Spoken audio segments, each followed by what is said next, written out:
these last couple of days now? What kind of reaction have you seen from the boys coming off that last game? A good reaction. I think as I said after the game, obviously everybody's disappointed with the result on Saturday, and the first half performance I think was not where anybody wanted it to be, and so we've looked at that and we've spoken a lot with between ourselves as a staff, spoken with the players a lot.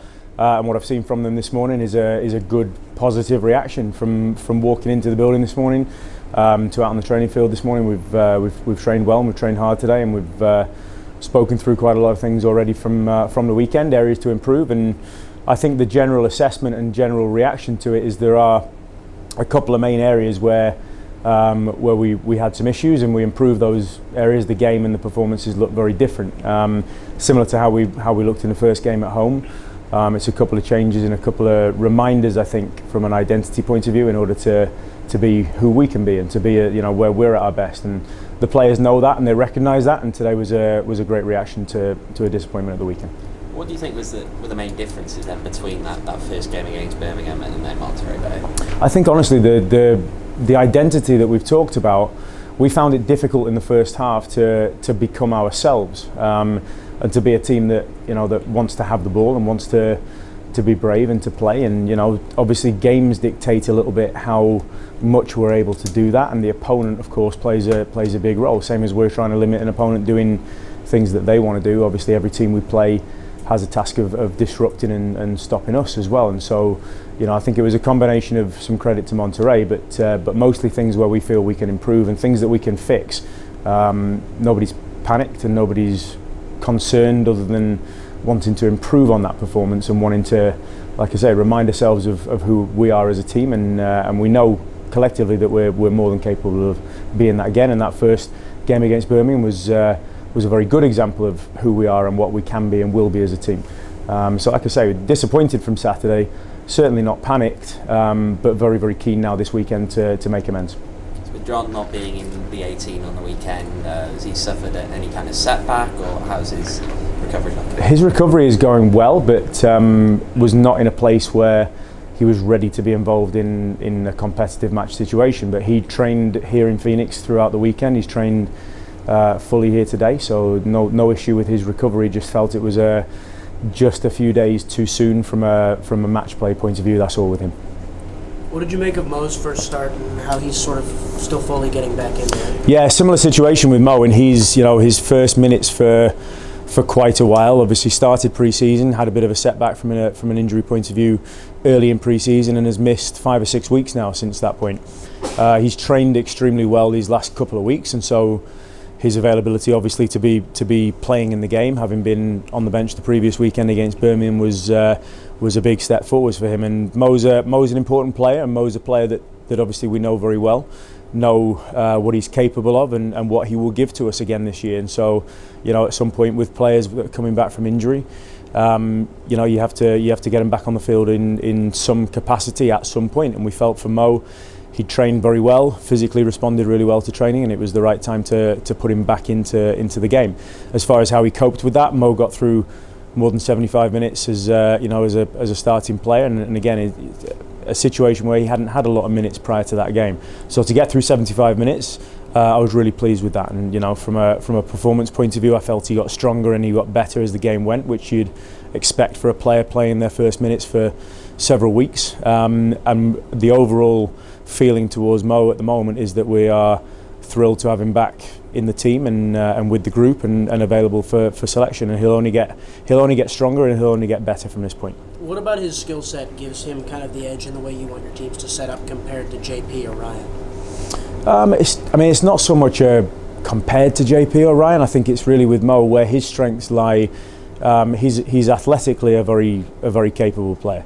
We've seen this from him, obviously a lot of times last year, where physically, even coming back off a relatively long period without playing, physically he's able to cover ground. Physically, he's a very robust player in terms of his endurance capacity, and so he offers us that from a recovery defending point of view. Mo has a lot of great strengths in those areas, covers ground very quickly, like I said, and is a comfortable player in possession in the way that we play. And on the left side of a back three particularly, Mo is very confident, very comfortable in that position, and has both the ability to play from there and very good ability for us to probably release going forwards a little bit, with a little bit less restriction at times, and occasionally some more numbers going forwards, and know that we have players like Mo behind the game who are capable of dealing with transition moments. And we saw that on a couple of occasions on Saturday, but obviously many times last season, and we know that that's what we're going to get from Mo again. Who's the player on that second line, the two wingbacks and the two deeper lying midfielders, that gets freed up the most in your mind then with Mo plays? Well, for sure the wingbacks. I mean, those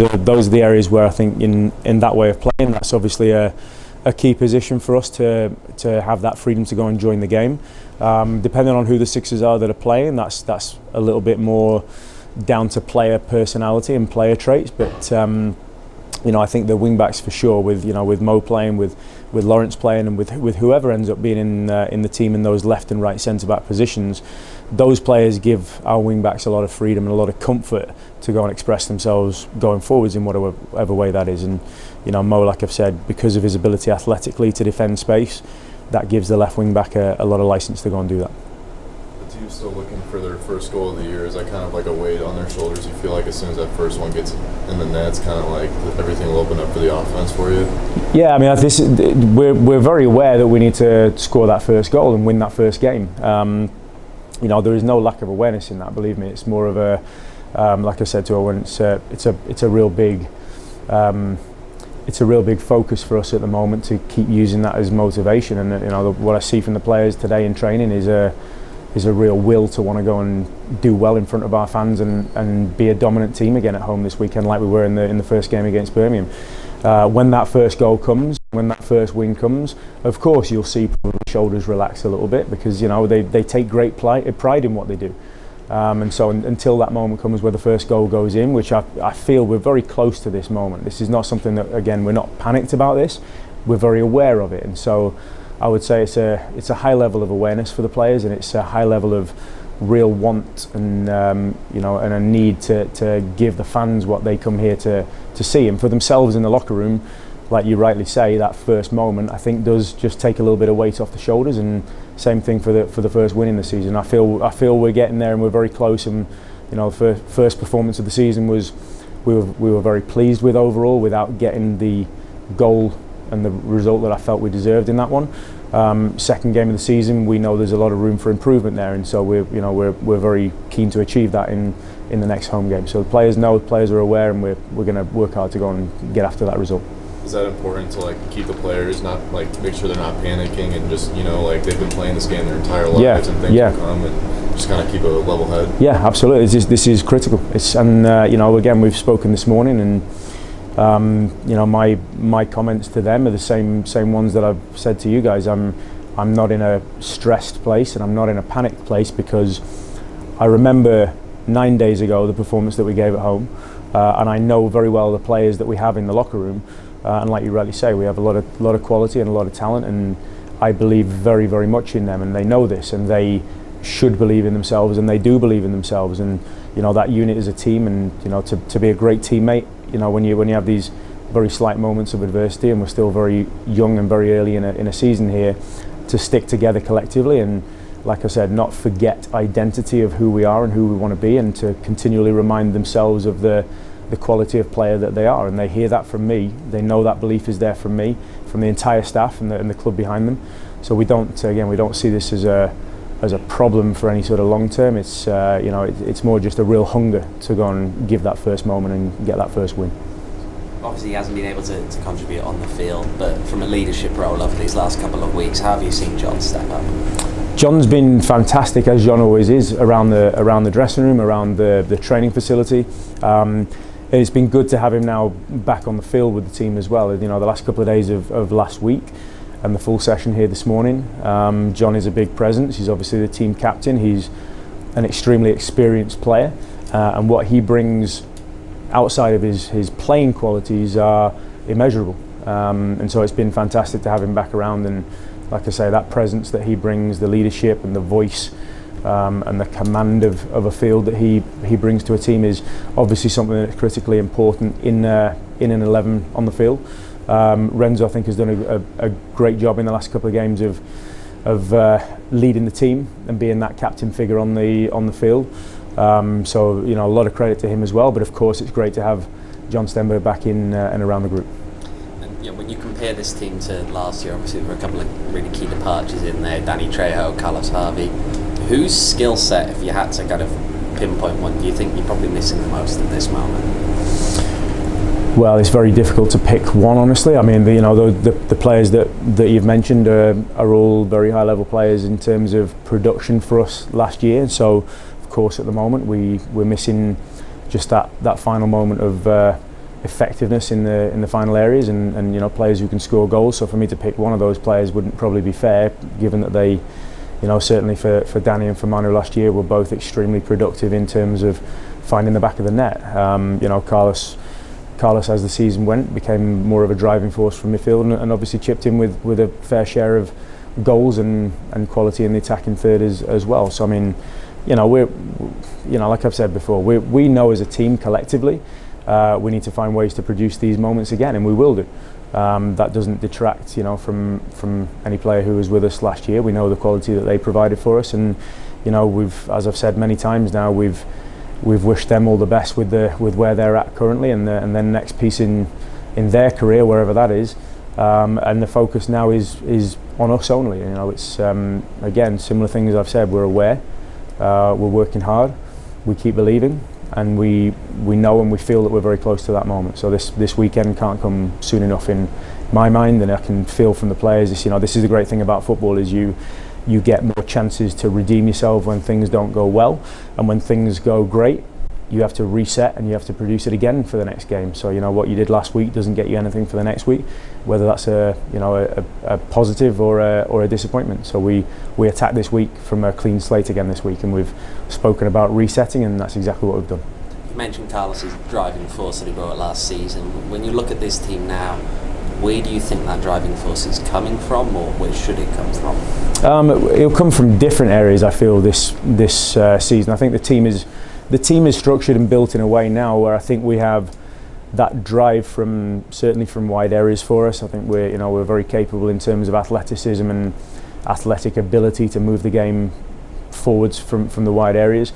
In Darius and Remy from a central forward position, both have very good athletic capabilities in different ways, and from the midfield area we have tens who are both quality in possession and link the game very well, and then depending obviously on who's on the field at any given point, we have players who perhaps have more forward running traits in them, and every player is different in this, and how we structure a team will, I think, include a little bit of balance in this regard. And so again, I don't highlight specifically one area. I feel this year we need to be a team that has this type of threat from multiple places, and also the ability to play in, like I've said, to have dominance of the ball from multiple areas as well. So it's not about players who have one skill set. It's players who maybe have strengths in the way they play, and obviously we recognise where players' strengths are, but also the ability not just to play in a predictable one dimension, and that's going to be important for us this year. Moving over to Oakland, similar system, similar team that wants to have that intensity in their press from their number 10s. What are some of the biggest things in this matchup that you feel like you guys have to kind of counteract from them and take advantage of for yourselves? Yeah, I mean, I think bravery and confidence on the ball is a big thing in this game, and I think we're well aware, I think collectively, that we were perhaps uncharacteristically a little casual in possession at times during the Monterrey game, so that'll be a focus to improve in that regard. As far as the intensity of their press and how they might look to set up, we'll see. We've seen Oakland play in different ways, sometimes very different at home than they are away from home, and so this is a game where we'll very much have to, I think, prepare for more than one style and then assess the game early on as the game begins, and we'll be ready for that. And we've seen Oakland play a couple of times now this season, and we've spoken as a staff obviously a lot over the weekend in preparation for this week of training as far as what we expect to see from them.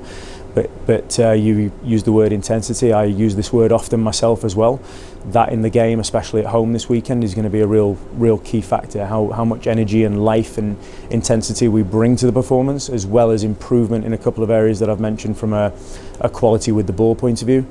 improve in those two areas, then I feel we look very different as a team, and that's a good start in terms of competing and combating any threat that Oakland might pose. In terms of the bravery and intensity, specifically with the midfield, it seemed like at times in Monterey Bay, that double pivot, it was sideways, sideways, sideways. Find the easy decision and try and continue to move the play on. Is that what you're looking for there in terms of take more risks from your double pivot? Yeah, I mean, when we say the word risk, yes, I know what you mean.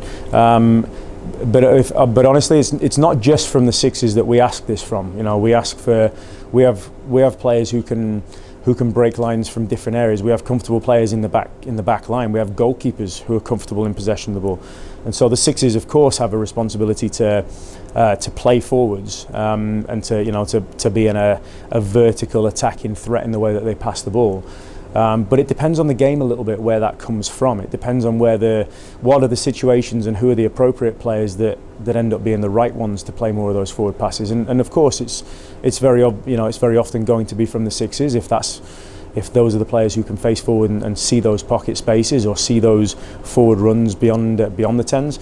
But it's not just on them. So I mean, it's this is again a collective thing that the sixes play their role, but so does everybody else around them. And it's there's more than one way to get to where we want to go in any game here, and I talk about game assessment.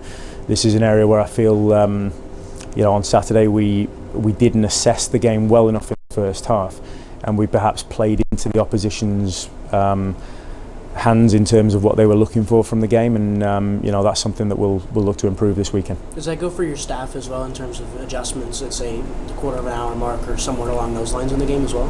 Yeah, absolutely. It's everybody together. Yeah, everybody collectively, and we spoke during the first half of adjustments that we were going to look to make, and we spoke with the team at half time about potential adjustments that could be seen in the second half, and this is always something that as a staff we speak about on the sideline. And as we prepare for games as well, we prepared not just in one way also, so we know ahead of time what are some of the adjustments that we may look to make, but again, that is based on the game, based on the opponent, and based on where we feel we're having success or difficulty. And lastly, how important is 2 home games on the trot early in the season to kind of find some momentum after a slow start? Yeah, momentum's a big word right now. I think it's like I said, we're just finding that first moment and that first result.